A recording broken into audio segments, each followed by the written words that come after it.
આગામી દિવસોમાં સુરત શહેરના સિનેમાઘરોમાં આવી રહ્યું છે ગુજરાતી ફિલ્મ બ્રહ્મ. આ ફિલ્મના દિગ્દર્શક દ્વારા હું ઇકબાલ ફિલ્મ બનાવવામાં આવ્યું હતું, જે સિનેમાઘરોમાં દર્શકોમાં ખૂબ ધૂમ મચાવ્યું હતું. તે ડિરેક્ટરે સાયકોલોજીકલ થ્રિલર ફિલ્મ બ્રહ્મ બનાવ્યું છે.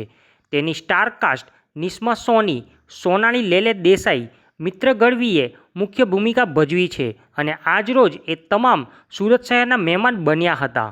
આ ફિલ્મના ડિરેક્ટરે પત્રકાર પરિષદ વેસુ રોડ ખાતે આવેલ ડી બીન્સ રેસ્ટોરન્ટમાં યોજવામાં આવી હતી, જેમાં ફિલ્મના મોટાભાગના કલાકારોએ હાજરી આપી હતી. સૌપ્રથમવાર પહેલી વખત કોઈ ફિલ્મના પ્રેસ કોન્ફરન્સમાં ફિલ્મમાં જે રીતના ગીત પર ડાન્સ કરવામાં આવ્યો છે તે રીતે લાઈવ પરફોર્મન્સ આજે અહીંયા કરવામાં આવ્યો હતો. ત્યારે વધુ માહિતી ફિલ્મના કલાકારોએ આપી હતી. રિપોર્ટર કિશોર પટેલ, સુરત. નમસ્કાર, હું છું નિસ્મા સોની. આ ફિલ્મના કેરેક્ટર વિશે થોડું કંઈક જણાવો. અમારી ફિલ્મ બ્રહ્મ 23મી મેના રોજ રિલીઝ થઈ રહી છે. આ ફિલ્મમાં હું શ્રદ્ધાનું કેરેક્ટર પ્લે કરું છું. શ્રદ્ધા માયાની દીકરી છે, 14 વર્ષની છે અને એની મમ્મીને ડિમેન્શિયા છે. એની મમ્મીને કંઈ યાદ નથી રહેતું, એટલે 14 વર્ષની દીકરી જેટલી ઇનોસેન્ટ હોય એટલી જ ઇનોસેન્ટ શ્રદ્ધા છે, પણ કેમ કે મમ્મીને આવી બીમારી છે એટલે એને બહુ જ મેચ્યોરિટીથી એની મમ્મીનો સાથ આપવો પડે છે અને એ એના કેરટેકર મેહુલ સાથે એની મમ્મીને સાચવે છે. અને જેવી એક 14 વર્ષની ઇનોસેન્ટ છોકરી હોય, બસ એ શ્રદ્ધા છે. તમે આના પહેલા કોઈ પાત્ર ભજવ્યા ખરા? હા, આની પહેલાં મારી પહેલી ફિલ્મ હતી મૃગતૃષ્ણા, જેમાં હું તારાનું કેરેક્ટર પ્લે કરતી હતી. એ રિલીઝ થઈ હતી 2022માં અને અત્યારે ઓટીટી પ્લેટફોર્મ્સ પર અવેલેબલ છે. Thank you. મારું નામ સોનાલી લેલે દેસાઈ. આ પાત્ર વિશે તમે થોડું જણાવો. ભ્રમ જે ફિલ્મ 23 તારીખે આવવાની છે, એમાં મેં માયાનું કેરેક્ટર નિભાવ્યું છે.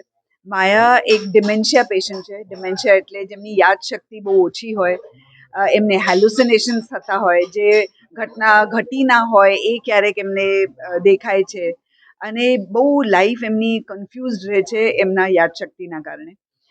અમુક દિવસો બહુ જ સારા જાય ત્યારે લાઈફ એની એકદમ મસ્ત સારી રીતે જતી હોય છે અને ક્યારેક એમની મેમરીનો પ્રોબ્લેમ આવી જાય એટલે આખું એમનું લાઈફ અપસાઇડ ડાઉન થઈ જાય છે. અને આવા સિચ્યુએશનમાં, આવા કેરેક્ટરિસ્ટિક્સમાં એમના ઘરે એ ઘટના ઘટે છે અને એની સાથે આ પાત્રનું શું રિલેશન છે, કેવી રીતના એ વસ્તુને હેન્ડલ કરે છે. માયાનું જે કેરેક્ટર છે એના લાઈફના 2 પિલર્સ છે. એક એમનો કેરટેકર જે છે જેમના મેહુલ છે અને બીજી એની દીકરી જે છે એ શ્રદ્ધા છે. તો એના પર બહુ ડિપેન્ડન્ટ છે માયાનું કેરેક્ટર, એમને બધી વસ્તુ યાદ અપાવવા માટે, એમનું કેર કરવા માટે. મેમ, લોકો હેલ્થને ઇશ્યુઝને સંભાળતા નથી જ્યારે મેન્ટલ ઇશ્યુઝને અવગણે છે. શું લાગે છે? This film basically mental issues ને લઈને નથી, એ એક કેરેક્ટરને લઈને છે જેને આ ઇશ્યુ છે. તો આવા ઇશ્યુ સાથે એ સિચ્યુએશનને કેવી રીતના હેન્ડલ કરે છે એની આ વાર્તા છે અને does not focus health issue પર કે મેન્ટલ હેલ્થ ઇશ્યુ પર આ ફોકસ નથી કરતી, પણ આ ફ્લો સાથે આ કેરેક્ટર કેવી રીતના એના ગિવન સર્કમસ્ટન્સીસને નિભાવે છે એની આ સ્ટોરી છે. નમસ્કાર, મારું નામ છે મિત્ર ગઢવી. હું છું નિસ્મા સોની. અને હું છું સોનાલી લેલે દેસાઈ. સર, આજની જે પ્રેસ કોન્ફરન્સ કરવામાં આવી, થોડું કંઈક ફિલ્મ વિશે જણાવો. અમારી ફિલ્મ જેનું નામ ભ્રમ છે એ 23મી તારીખે આવતા શુક્રવારે રિલીઝ થઈ રહી છે. ડિમેન્શિયા મર્ડર મિસ્ટ્રી છે, જેમાં સોનાલીબેન માયાનું કિરદાર ભજવે છે, જેમને ડિમેન્શિયા છે. હું એમના ઘરનો કેરટેકર છું અને નિશ્મા એમની ડોટરનું કેરેક્ટર ભજવે છે. અને એક નાનકડા ફેમિલીની વાત છે કે જે લોકો ખુશીથી જીવન જીવે છે. હું એમના પરિવારનું ધ્યાન રાખું છું બધી જ રીતે, કારણ કે ડિમેન્શિયામાં યાદશક્તિ નથી રહેતી. નિશ્મા નાની દીકરી છે, એટલે આ 3 જણાનું જીવન છે અને એમના જીવનમાં એક દિવસે અચાનક એક એવી ઘટના ઘટે છે જેને કારણે એ લોકો મુશ્કેલમાં મુકાય છે. એક સામાન્ય પરિવાર મુશ્કેલમાંથી બહાર આવવા શું કરી શકે એની આ વાર્તા. અને એમાં આવે છે એક પોલીસ ઓફિસર, જે અભિનય બેંકર જે કિરદાર ભજવે છે, જે રૂથલેસ છે, જેમને કંઈ પડી નથી, જેમને એવું છે કે મારે કેસ સોલ્વ કરવાનો, ગમે તે થઈ જાય. તો એ બહુ વધારે મુશ્કેલીમાં મુકાય છે. એક નાનું પરિવાર આવી મુશ્કેલીને કઈ રીતે પાર પાડી શકે એની વાર્તા એટલે ભ્રમ. ગુજરાતી ફિલ્મ અને હિન્દી ફિલ્મ વચ્ચેનો કોઈ અંતર ખરો? ના, અપાર્ટ ફ્રોમ બજેટ મને કંઈ નથી લાગ્યું. મેં બે ઇન્ડસ્ટ્રીમાં કામ કર્યા પછી જ હું આ સ્ટેટમેન્ટ આપું છું. આપણે એટલા સક્ષમ, એટલા સારા કામ કરી રહ્યા છીએ.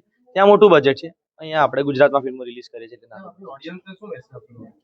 ઓડિયન્સે તમારે રિક્વેસ્ટ કરવાની મેસેજ તો હું શું આપી શકું. હું એમને કહીશ કે પ્લીઝ અમારી ફિલ્મ જોવા જજો. અમે બહુ મસ્ત પિક્ચર બનાવી છે. 100% તમને એન્ટરટેનમેન્ટ આપીશું 2 કલાક. સર અમને અત્યાર સુધી બધાએ કોમેડી તરીકે જોયા છે, જી. તમારા કિરદાર કોમેડીના રહ્યા છે, ખૂબ જી. પસંદ પાડ્યા છે દર્શકોએ. Thank you. શું લાગે છે આ વખતે આ જે ફિલ્મ છે થોડું સિરિયસ પાત્ર લાગે છે, હા. શું તમે કંઈક ચાન્સ લીધો છે, શું લાગે છે? મને વિશ્વાસ છે કારણ કે આની આગળની ફિલ્મોમાં જ્યારે પણ મેં કિરદારો બદલ્યા છે, ઇકબાલ હોય કે ગુજરાતી મેટ્રીમની, એમણે ખૂબ પ્રેમ આપ્યો છે કારણ કે ઓડિયન્સને વિષય શું છે એમાં મને લાગે છે રસ હોય છે, જે અમે પીરસી રહ્યા છે. અને એમણે મને આટલા 10 વર્ષમાં એટલો પ્રેમ આપ્યો છે કે મને જરાય ચિંતા નથી.